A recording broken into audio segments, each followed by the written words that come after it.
Fala galera, bom dia, um ótimo domingo, tudo bom com vocês? Família linda, maravilhosa, abençoada. Eu sou o Misael Honório e nós queremos aproveitar esse domingo maravilhoso hoje, né? Dia 25 de fevereiro de 2024. E nós queremos falar aqui sobre os três poderes constituídos aqui no nosso Brasil. Então, nós vamos começar mais um vídeo perguntando o que são os três poderes e como funciona. Eu vou tentar destrinchar para você como que funciona dentro da democracia contemporânea. Mas antes de começar o nosso vídeo, você está chegando aqui agora, cara, mete o dedão aí, dá uma força para mim aí, me ajuda aí, meu irmão. E para quem me segue nas redes sociais, muito obrigadão também, ok? Sempre com novos conteúdos para cada um de vocês. Então vamos lá. Deixe o seu like para me ajudar, humildemente eu peço, e compartilha também, ok? Meus amigos, essa ideia de divisão de poderes não é contemporânea. É uma ideia que já existe há muitos anos. Se você vê na Grécia Antiga, você vê as reformas dos legisladores do século 6 e 5 a.C., conhecido como democracia, fruto da democracia ateniense, já apontavam para essa divisão de poder. Então, quando você tem os cidadãos se reunindo para se decidir sobre o que vai fazer, eles estão legislando. Então, tinha ali o corpo do imperador e o Senado. Em Roma, quanto a Roma imperial, quanto a Roma religiosa, tem o corpo do Senado, que atuam junto com o poder executivo, tem a divisão de poderes. Quando você tem a formação de república, quanto no mundo antigo ou no mundo moderno, você passa ali por Florença, Itália, na unificação, que tem uma formação social republicana, você tem alguns momentos ali de divisão de poderes. Então, a ideia de dividir poder é uma ideia de não se fixar só num. Então, se nós fazemos um contraponto contra a modernidade de hoje, nós vamos perceber que o divisor de águas da divisão dos poderes foi importante quando aconteceu no período da Europa, se não me engano. A Europa dominada por regimes absolutistas, monarca, um déspota que mandava em tudo. Ainda bem que aqui no Brasil não tem isso, né? Então nós temos teóricos que vão defender isso aí, né? Jean Baudin, o absolutismo, ele acabou marcando aquela sociedade pela repressão que isso ocasionou de um movimento muito autoritário de certos monarcas em cima da população. Então, nós temos aqui um período depois de observarmos esse absolutismo, nós vemos as pessoas clamar por liberdade. John Locke, lá na Teóricos Políticos, né? Justamente para evitar um pacto social fundado em cima daquele sistema absolutismo.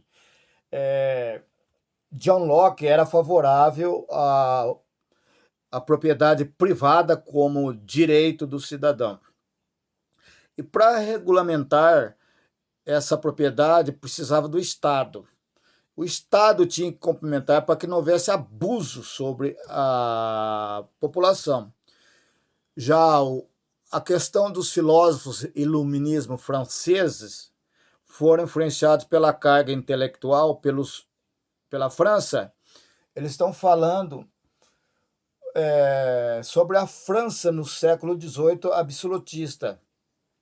Eles estão falando sempre a necessidade de dividir poder para cada um assumir. Então, Montesquieu, Charles Montesquieu fala sobre os 3 pilares, são divididos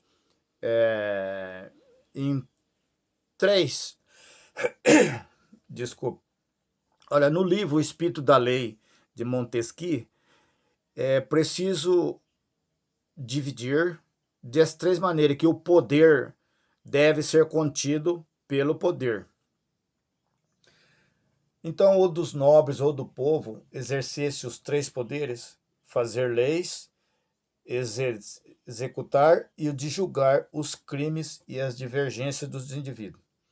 Assim, criam-se legislativo, executivo e judiciário, atuando de forma independente em favor da liberdade, sendo que essa não existe se o mesmo grupo não exercer o mesmo poder conforme foi dividido.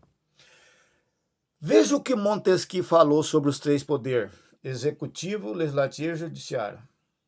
O que legisla, que faz as leis, o executivo, que aplica aquilo que foi proposto pela lei, pelo legislativo, e o judiciário para julgar aqueles casos em que a lei precisa ser aplicada.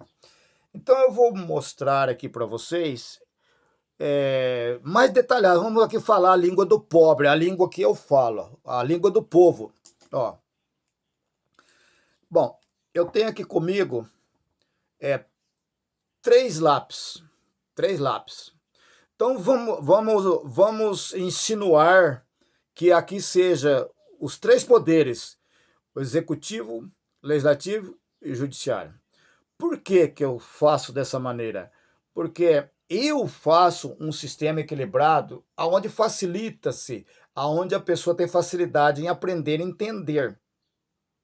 Então, fazendo a minha analogia com o poder, os 3 poderes, então o executivo, o legislativo e o judiciário, os 3 poderes. Então, todos os 3 precisam estar equilibrados na mesma posição. Só fica equilibrado se os 3 forem totalmente iguais. Então, ela precisa desse equilíbrio. Então, o que acontece se eu pegar um dos 3 poderes, o executivo, o legislativo ou o judiciário? Se eu pegar aqui o executivo e dar mais poder para ele, vai ficar mais poder. Olha o que acontece. O sistema desequilibra e cai. Então, para o sistema manter o equilibrado, temos que trabalhar aqui, possa... É complicado de falar, cara, mas quanto mais eu soltar aqui, mais ele fica desequilibrado. Está me entendendo aonde eu quero chegar? Então, se eu tenho um dos poderes trabalhando, mandando mais do que os outros poderes, o que vai acontecer? O executivo, o legislativo, o judiciário vai ficar assim. Este pode ser o executivo, pode ser o legislativo e pode ser o judiciário. E quando esse aqui se mostra maior do que os outros, ele tem que ser podado. Porque se ele não for podado, nós estamos deixando a democracia e partimos para o autoritarismo.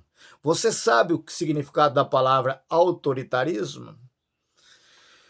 Bom, gente, na Praça dos 3 Poderes, lá em Brasília, que foi executado pelo arquiteto Niemeyer, nós podemos ver as 3 sedes dos 3 poderes: o Congresso Nacional, a sede do governo federal e a sede do Supremo Tribunal Federal. em falta de um triângulo, todos os poderes iguais. Supremo Tribunal Federal igualzinho com outros poderes. Bandeirantes sabe disso, Paraná sabe disso, Brasil sabe disso, e hoje, dia 25 de fevereiro, um domingo, pense nisso. Quando esses deixam de atuar, esse passa a ser ditador. Ditadura no Brasil.